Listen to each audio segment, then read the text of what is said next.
Halo Tribuners, selamat sore dan apa kabar Anda? Senang sekali saya Putri Utami kembali menyapa Anda di Ambon hari ini, edisi Sabtu 13 Juni 2026, di mana selama beberapa menit ke depan, kami akan menghadirkan sejumlah informasi terbaru dari beberapa daerah di Maluku untuk Anda. Kita mulai dengan berita pertama. Diduga tipu dan ingkari janji, nelayan geser laporkan CV Kenshin Logistik ke polisi. Seorang nelayan asal desa Geser, Kecamatan Seram Timur, Kabupaten Seram Bagian Timur atau SBT Maluku, melaporkan dugaan tindak pidana penipuan dan perbuatan curang yang diduga dilakukan oleh pihak CV Kenshin Logistik ke Polsek Geser. Laporan pengaduan itu diajukan oleh Jasman Hasan, 53 tahun, warga Dusun Kilwaru, Desa Geser. Ia mengaku mengalami kerugian material puluhan juta rupiah setelah sejumlah janji kerjasama dan pembayaran yang disampaikan pihak perusahaan tidak pernah direalisasikan. Dalam surat pengaduan yang dibuat pada 1 Mei 2026, Jasman melaporkan 3 pihak yang disebut memiliki keterkaitan dengan perusahaan tersebut, yakni Direktur CV Kenshin Logistik, Zul, seorang pengawas teknis, Said Kuleh alias Amor, serta Site, maksud kami Site Manager, Rudy. Menurut Jasman, persoalan bermula pada Juli 2025 saat pihak perusahaan melakukan peninjauan lokasi pembangunan talut di lahan miliknya di Desa Geser. Saat itu, kata dia, pihak perusahaan menawarkan kerjasama dengan beberapa kesepakatan. Salah satunya penggunaan rumah miliknya sebagai kantor operasional proyek dengan nilai sewa Rp700.000 per bulan. Namun dari kesepakatan tersebut, Jasman mengaku hanya menerima pembayaran sewa untuk 1 bulan, yakni Agustus 2025 sebesar Rp700.000. Sementara pembayaran untuk 5 bulan berikutnya sejak September hingga Januari 2026 disebut tidak pernah diberikan. Akibatnya, Jasman mengklaim mengalami kerugian sewa rumah sebesar 3,5 juta. Tak hanya itu, Jasman juga mengaku diminta menjadi pemasok material lokal berupa batu, pasir, dan kebutuhan proyek lainnya.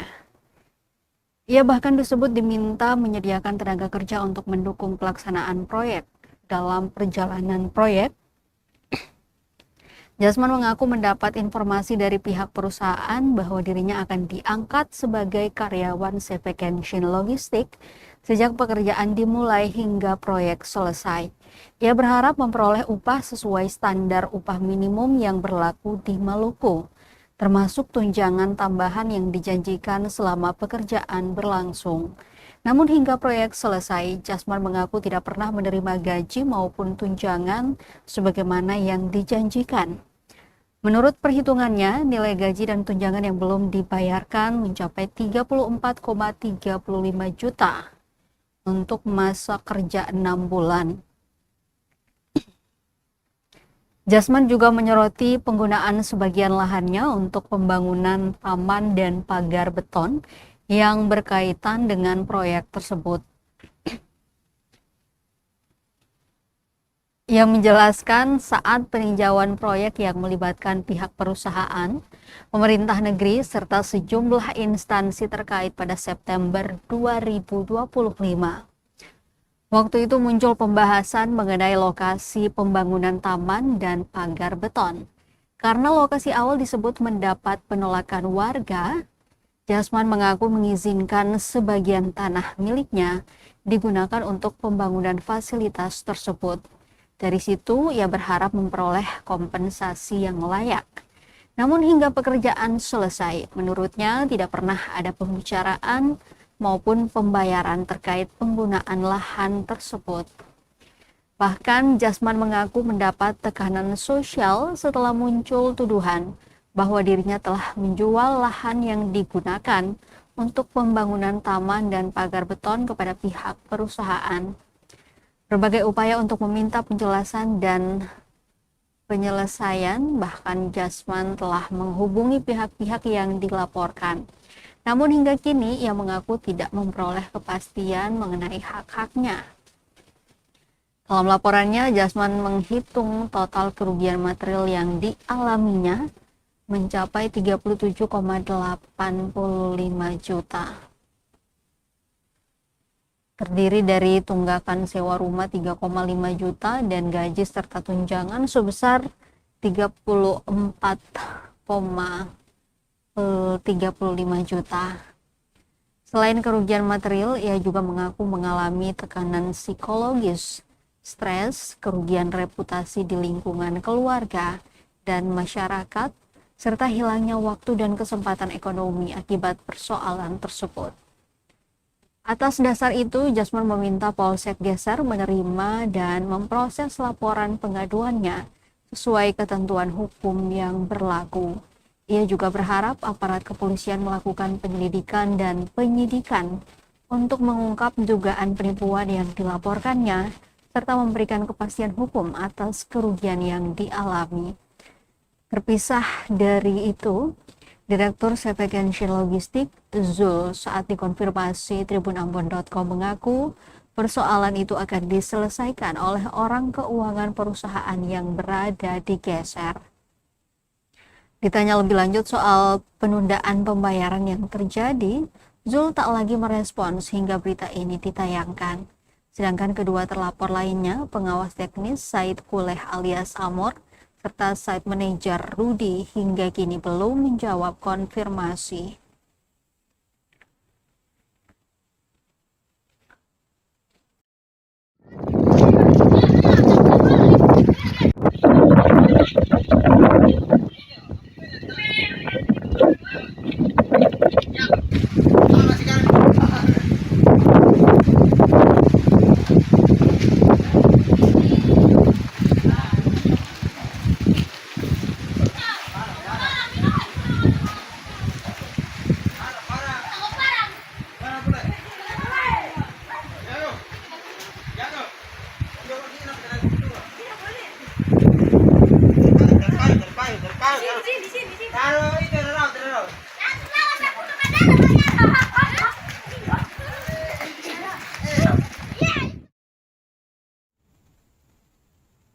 Nelayan Geser tagih hak 37 juta, Direktur Sevekensi Logistik mengatakan urus dengan orang keuangan.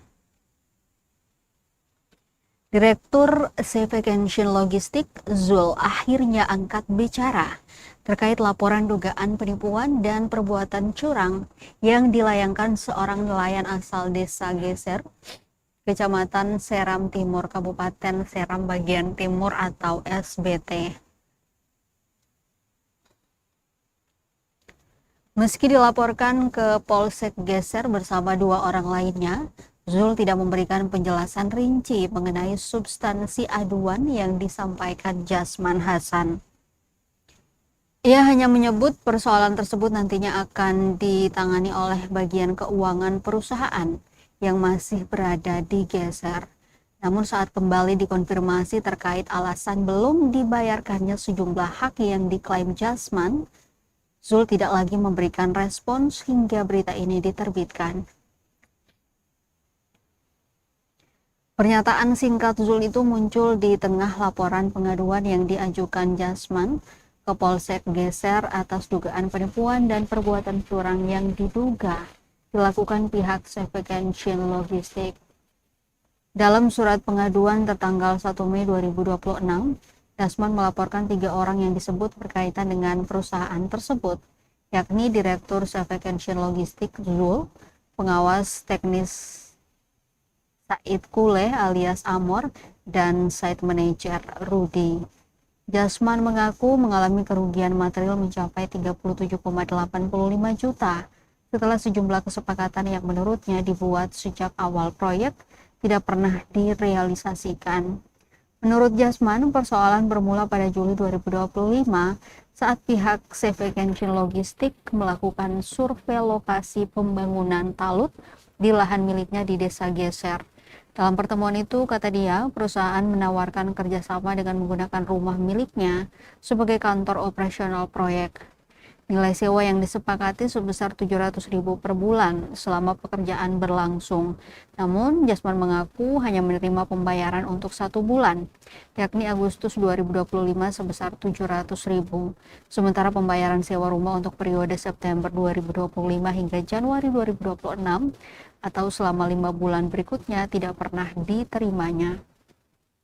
Akibatnya, ia mengklaim mengalami kerugian sebesar 3,5 juta dari tunggakan sewa rumah tersebut.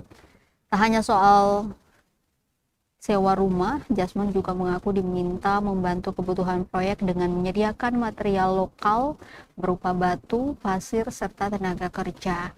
Bahkan selama proyek berlangsung, ia mengaku mendapat informasi bahwa dirinya akan dipekerjakan sebagai karyawan CV Kenshin Logistik hingga pekerjaan selesai.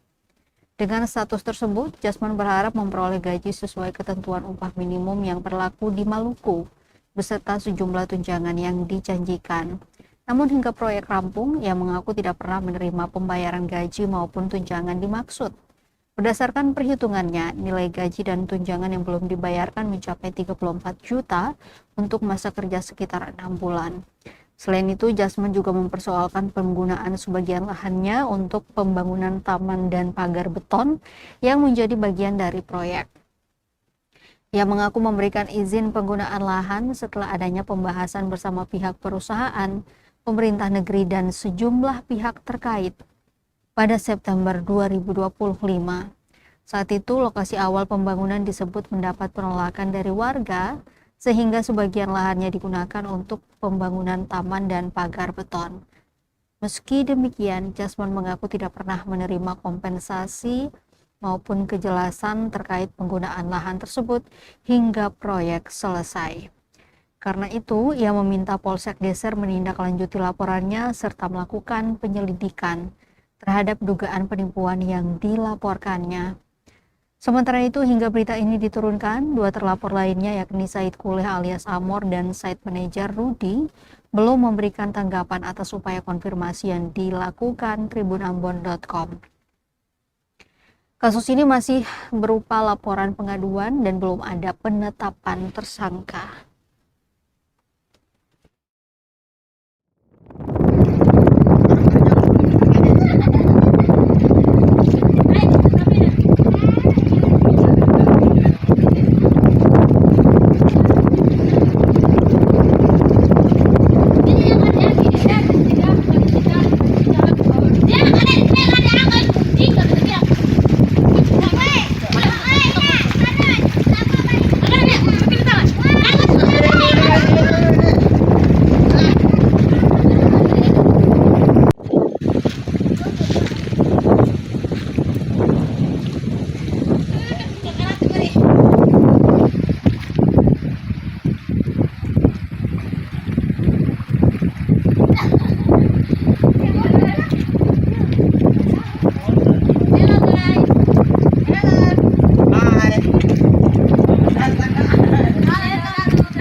Informasi lainnya, Tribuners, hari pertama Piala Dunia, ratusan siswa SDN 4 Rumah 3 jalan sehat pakai jersey timnas.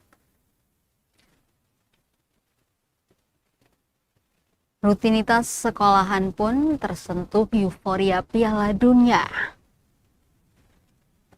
Seperti yang terjadi di lingkungan sekolah dasar atau SD Negeri 4 Rumah 3 Kota Ambon. Tak berapa jam usai laga pembuka di Estadio Azteca, ratusan siswa-siswi langsung turun jalan. Namun ini bukan konvoi perayaan kemenangan, meski para siswa dibalut warna-warni Piala Dunia. Dikonfirmasi tribunambon.com, Kepala SD Negeri 4 Saida Benyal menjelaskan, kegiatan pada Jumat 12 Juni pagi itu adalah rutinitas akhir pekan, yakni jalan sehat. Berhubung momen pesta sepak bola, maka sekolah turut meramaikan. Alhasil para siswa dimintakan mengenakan jersey timnas idola, tak terkecuali para guru. Dirinya sendiri pun ikut dengan tampilan ala pecinta timnas Jerman. Para siswa pun tampak antusias melintasi rute wajib dari sekolah menuju depan BPMP, kemudian ke lorong samping BPJS, dan kembali ke sekolah. Kali ini sebanyak 110 siswa ikut serta.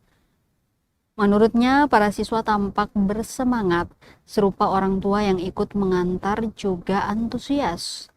Meski begitu, penggunaan jersey tidak wajib.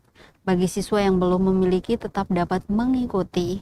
Dia pun berharap para siswa menikmati nuansa pesta sepak bola dengan tetap fokus belajar.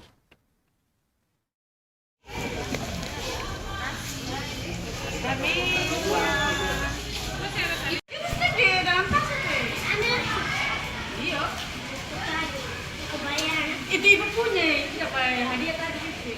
Mana? Oh iya. Iya, kami mulai kelas 2 nih. Apa? Mana sadar?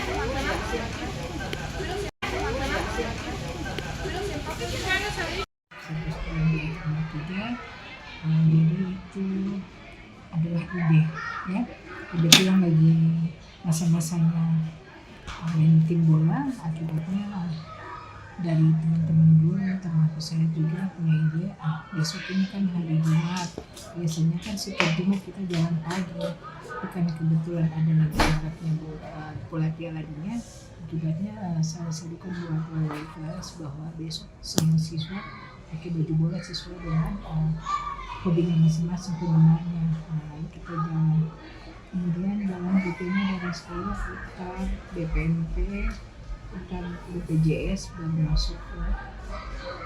Iya, kami mulai kelas 2 nih. Apa? Mana sadar? Mana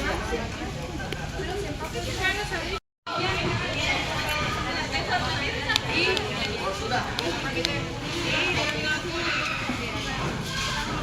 Mana Bapak Anda punya? Kemajuan.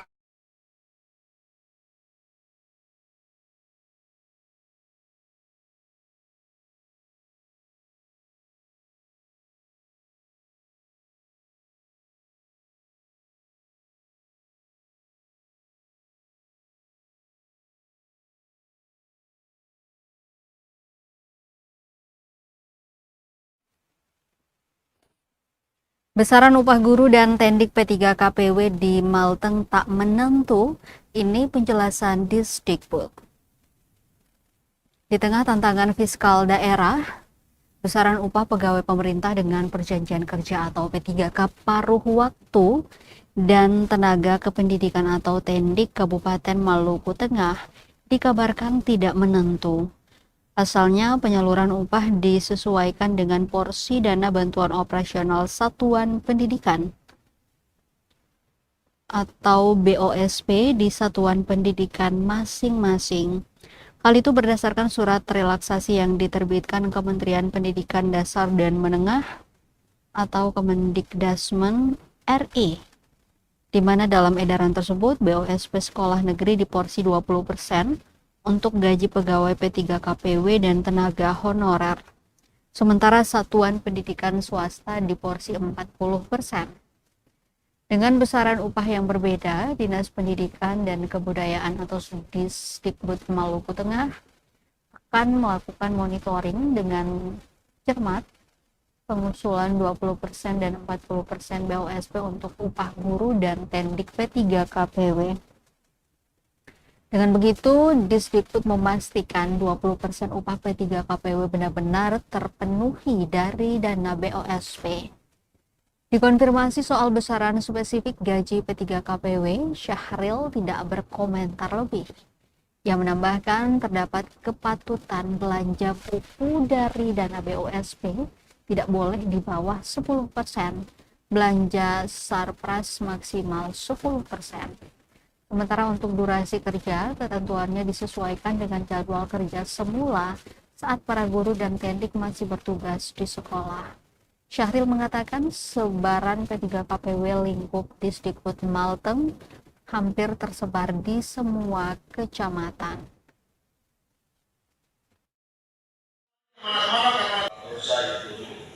Itu salah satunya berawal dari DPR lewat beta sebagai ketua Pemuda siapapun saja, termasuk ibu-ibu dan bapak-bapak dari kami ini kan pelaksana undang-undang, pelaksana aturan. Jadi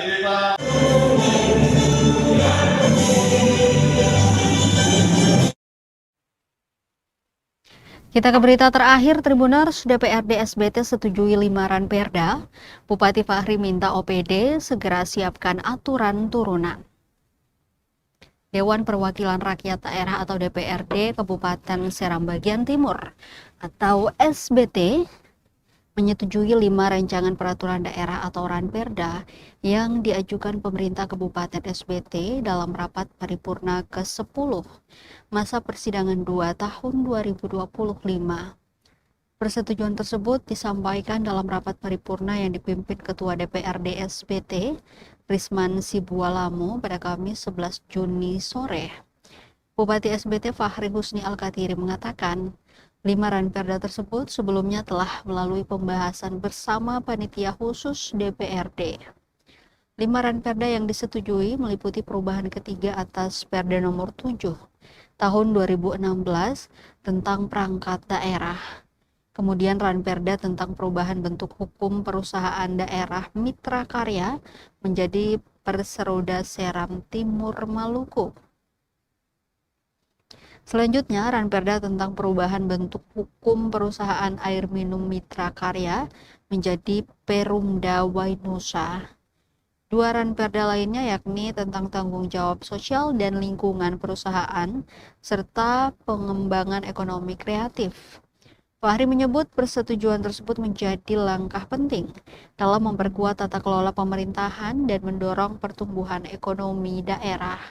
Ia juga meminta seluruh organisasi perangkat daerah segera menindaklanjuti hasil persetujuan itu. Menurut Fahri, produk hukum yang dihasilkan harus mampu memberi manfaat nyata bagi masyarakat.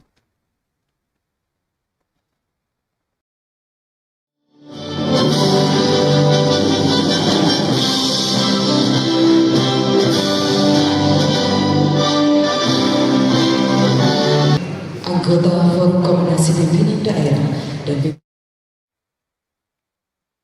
Tribuners, informasi tadi sekaligus mengakhiri perjumpaan kita di Ambon hari ini. Saya Putri Utami mewakili seluruh kru yang bertugas mengucapkan terima kasih atas perhatian Anda. Selamat sore, sampai jumpa dan amat. Download Tribun X sekarang, menghadirkan lokal menjadi Indonesia.